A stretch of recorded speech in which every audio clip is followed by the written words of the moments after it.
ဒီနေ့ဗီဒီယိုမှာတော့လူတော်တော်များများသိကျင်ကြတဲ့ bite အစီလျှော့ချဖို့ဘယ်လိုလုပ်ရမလဲဆိုတဲ့အကြောင်းကိုအသေးစိတ်ပြောပြပေးသွားမှာဖြစ်ပါတယ်။လူအများစုကတော့ bite အစီဆိုတာခန္ဓာကိုယ်ရဲ့အခက်ဆုံးဖယ်ရှားရတဲ့အစီတစ်မျိုးလို့သိထားကြပါတယ်။တချို့လူတွေကအစားလျှော့စားတယ်။တချို့ကကာဒီယိုလေ့ကျင့်ခန်းတွေအများကြီးလုပ်တယ်။တချို့ကတော့အင်တာနက်ပေါ်ကအမြန်ဝိတ်ကျစေမဲ့နည်းလမ်းတွေကိုလိုက်လုပ်ကြပါတယ်။ဒါပေမဲ့တကယ်တမ်းမှာတော့တစ်ပတ်အတွင်း bite အစီပျောက်သွားမဲ့မှော်ဆန်တဲ့နည်းလမ်းမရှိပါဘူး။ခန္ဓာကိုယ်အစီလျှော့ချခြင်းဆိုတာခန္ဓာကိုယ်တစ်ခုလုံးရဲ့အစီပမာဏကိုတဖြည်းဖြည်းလျှော့ချသွားတဲ့ဖြစ်စဉ်တစ်ခုဖြစ်ပါတယ်။အရေးကြီးဆုံးကတော့နေ့စဉ်ဘဝမှာရေရှည်လှုပ်ဆောင်နိုင်တဲ့အလေးကျင့်ကောင်းတွေတည်ဆောက်ဖို့ပါပဲ။ဒါကြောင့်ဒီနေ့မှာတော့ဘိုက်အစီလျှော့ချဖို့အထောက်အကူဖြစ်စေမဲ့နည်းလမ်း၅ခုကိုပြောပြပေးသွားပါမယ်။ပထမဆုံးအနေနဲ့ပရိုတင်းကိုဦးစားပေးစားပါ။လူတော်တော်များများလုံးမိတဲ့အမှားတစ်ခုကတော့အစားကိုအလွန်မင်းလျှော့စားခြင်းဖြစ်ပါတယ်။ဥပမာ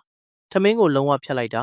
အစားကိုအရန်နည်းနည်းပဲစားတာမျိုးတွေဖြစ်ပါတယ်။ဒါပေမဲ့ကိုယ်လေးချိန်ကျသွားတာနဲ့ခန္ဓာကိုယ်အစီကျသွားတာကအတူတူမဟုတ်ပါဘူး။အစားကိုအရန်လျှော့စားလိုက်တဲ့အခါခန္ဓာကိုယ်ကအစီသာမကကြွက်သားကိုပါဆုံးရှုံးနိုင်ပါတယ်။ဒါကြောင့်ဝိတ်လျှော့တဲ့အချိန်မှာကြွက်သားကိုထိမ့်သိမ်းထားနိုင်ဖို့ပရိုတင်းကအရေးကြီးပါတယ်။ပရိုတင်းကအချိန်ကြာကြာဗိုက်ပြည့်နေစေပြီးအစားပိုစားခြင်းစိတ်ကိုလည်းလျှော့ချပေးနိုင်ပါတယ်။ဒါအပြင်ပရိုတင်းကိုခြေဖြတ်တဲ့အခါခန္ဓာကိုယ်ကစွမ်းအင်ပိုအသုံးပြုရတာကြောင့်ကယ်လိုရီအသုံးပြုမှုကိုလည်းအထောက်အကူဖြစ်စေပါတယ်။ဒါကြောင့်နေ့စဉ်အစားအစာတွေမှာကြက်သားငါးဥပဲအမျိုးမျိုးလိုပရိုတင်းကျွယ်ဝတဲ့အစားအစာတွေကိုထည့်သွင်းစားသုံးပေးသင့်ပါတယ်။နောက်တစ်ဆင့်ကတော့လမ်းလျှောက်ခြင်းကိုနေ့စဉ်အလေးကျင့်လုပ်ဖို့ပါ။အစီလျှော့ချဖို့ဆိုရင်ဂျင်သွားပြီးပြင်းထန်တဲ့လေ့ကျင့်ခန်းလုံးမှရမယ်လို့လူအများစုကထင်တတ်ကြပါတယ်။ဒါပေမဲ့တကယ်တော့ရိုးရှင်းတဲ့လမ်းလျှောက်ခြင်းကလည်းခန္ဓာကိုယ်အတွက်အလွန်အသုံးဝင်တဲ့လေ့ကျင့်ခန်းတစ်ခုဖြစ်ပါတယ်။အထူးသဖြင့်အချိန်ကြာကြာထိုင်နေရတဲ့သူတွေ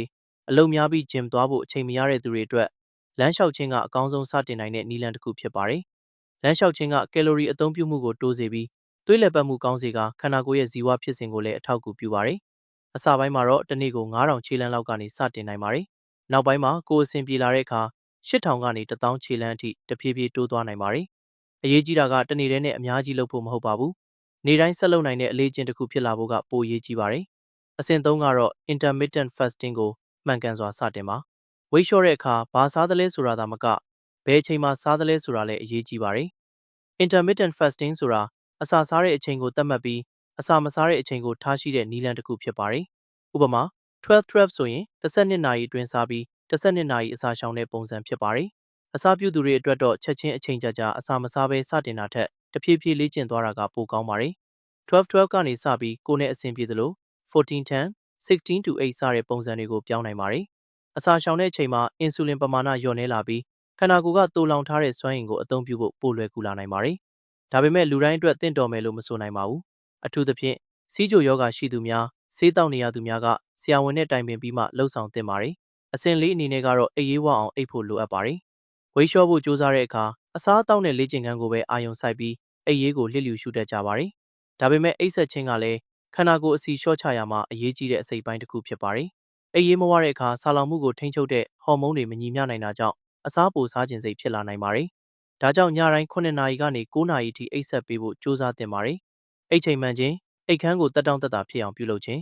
အိပ်ခန်းဒီဖုံးအသုံးပြုမှုလျှော့ချခြင်းတို့ကလည်းအိပ်ရေးကောင်းစေပါတယ်။နောက်ဆုံးအဆင့်ကတော့ resistance training ပြုလုပ်ဖို့ပါ။နောက်ဆုံးနည်းလမ်းကတော့ကြွက်သားတိဆောက်တဲ့လေ့ကျင့်ခန်းတွေဖြစ်ပါတယ်။လူတော်တော်များများကဝေးကြဖို့ဆိုတာအလေးချိန်လျှော့ဖို့ပဲအာရုံစိုက်ကြပါတယ်။ဒါပေမဲ့ခန္ဓာကိုယ်ပုံစံလှပဖို့နဲ့ကျန်းမာတဲ့ခန္ဓာကိုယ်ရဖို့အတွက်ကြွက်သားကိုထိမ့်သိမ်းထားဖို့လိုအပ်ပါတယ်။ resistance training ပြုလုပ်ခြင်းကကြွက်သားကိုအားကောင်းစေပြီးခန္ဓာကိုယ်ဖွဲ့စည်းပုံကိုပိုမိုကောင်းမွန်စေပါတယ်။ဂျင်သွားစရာမလိုပဲ push up, squat, plank လိုကိုယ်အလေးချိန်အသုံးပြုတဲ့လေ့ကျင့်ခန်းတွေကနေစတင်နိုင်ပါတယ်။တစ်ပတ်ကို2ချိန်ကနေ3ချိန်လောက်ပုံမှန်လုပ်ပေးရင်ရေရှည်အတွက်အကျိုးရှိပါတယ်။နောက်ဆုံးအနေနဲ့ကတော့ဘိုက်အစီကျဖို့အတွက်လျှို့ဝှက်နည်းလမ်းမရှိပါဘူး။တကယ်အရေးကြီးတာကနေ့စဉ်ဘဝမှာလုပ်နိုင်တဲ့အလေးအကျင့်ကောင်းတွေကိုတည်ဆောက်ပြီးရေရှည်ဆက်လုပ်သွားနိုင်ဖို့ဖြစ်ပါတယ်။ပရိုတင်းလုံလောက်စွာစားခြင်းလမ်းလျှောက်ခြင်း intermittent fasting ကိုမှန်ကန်စွာအသုံးပြုခြင်းအိပ်ရေးဝအောင်အိပ်ခြင်းနဲ့ resistance training ပြုလုပ်ခြင်းတို့ကိုပေါင်းဆက်လှုပ်ဆောင်နိုင်ရင်ခန္ဓာကိုယ်အစီလျှော့ချရာမှာပိုမိုကောင်းမွန်တဲ့ရလဒ်တွေရရှိနိုင်ပါတယ်။ခန္ဓာကိုယ်ပြောင်းလဲမှုဆိုတာတစ်ရက်တစ်ပတ်အတွင်းဖြစ်လာတာမဟုတ်ပါဘူး